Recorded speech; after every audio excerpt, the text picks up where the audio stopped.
Hello everyone, I am Dr. Nagalakshmi, Assistant Professor, Department of Commerce with Finance in Dr. SNS Rajalakshmi College of Arts and Science.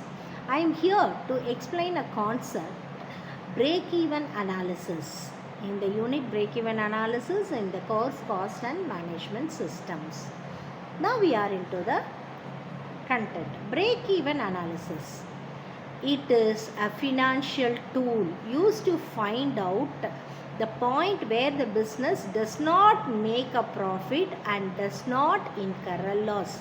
At this point, the total revenue equal to total cost. Normally, when a business is started for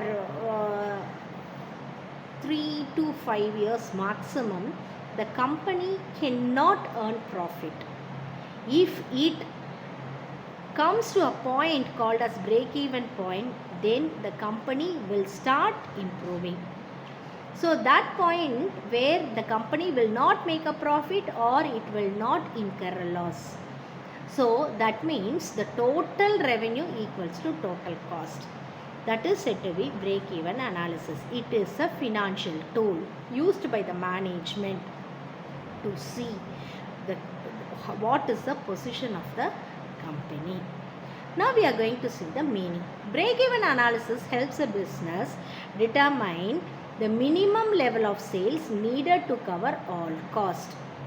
After crossing this point, the business will start earning profit. When the company comes to that point, next level is they will start earning. So here, if a company wants to cover all the cost incurred for production, what is the minimum sales needed? If that minimum sales has been done, then the company comes to the point called as break-even point. Next, when it crosses this point, the company will earn profit. So there is a formula to find out the break-even point. The break-even point is the level of sales at which total cost equal to total revenue. This is the formula. When total cost is equal to total revenue, at some point or level of sales, that point is said to be break-even point. Now we are going to see the important components of break-even analysis. So important components, that is these things will be in break-even analysis. One is fixed cost, another one is variable cost, the third one is selling price, and the fourth one is contribution. What is fixed cost? Cost that do not change with production or sales. See, we have rented a building. If we produce 100 units or if we produce 1000 units or 10,000 units, the rent will not change. That is said to be fixed cost. The salary paid to the employees, the insurance paid to the business or machinery or to the building, that will not change to the changes in the production or sales, even the depreciation of the machinery or equipments. Okay, so the cost that do not change with production or sales is said to be fixed cost. What is variable cost? Costs that change according to the level of production. Raw materials will be needed more when we are going to produce more units of goods. At that time, the cost will increase. Packing charges will also increase. Labor, direct labor. Direct labor means the persons who are associated with the production. If they produce more, if they go for that is overtime, they have to be paid more wages. So the cost that change according to the level of production is said to be variable cost.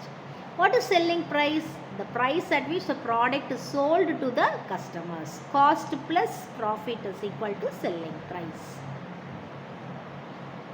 Contribution. What does mean by contribution? Amount that helps to cover fixed cost and profit.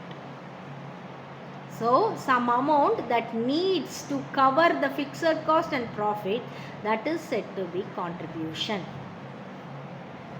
Selling price minus variable cost is also contribution. Now we are going to see a simple example for this break-even analysis. Suppose a company produces notebooks. The selling price per unit is 50 rupees. The variable cost per unit is 30 rupees. Fixed cost is 20,000 rupees. Contribution per unit is 50. How we will get contribution? Selling price minus variable cost. 50 rupees minus 30 rupees, 20 rupees is the contribution amount. So the break-even point will be fixed cost divided by contribution 1000 units. This means the company must sell 1000 notebooks to cover all the cost. After selling more than 100 units, the company will start making profit. Till the selling of 1000 units, the company will not earn a profit. If it sells 100,000 units, it comes to a break even.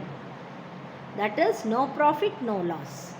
If the company sells more than 1000 units, 1000, 100, 1000, 200, those are profits. Now we are going to see the importance of break-even analysis. What is the importance? Why this break-even analysis is needed? It helps in profit planning. It helps to control the cost of the business.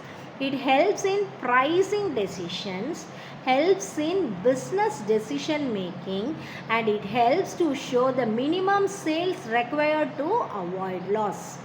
So, in order to get all these informations, we need to use the financial tool called as break-even analysis. It's a very important tool for the management in future planning and for decision making. Thank you. Thank you so much for the patience listening.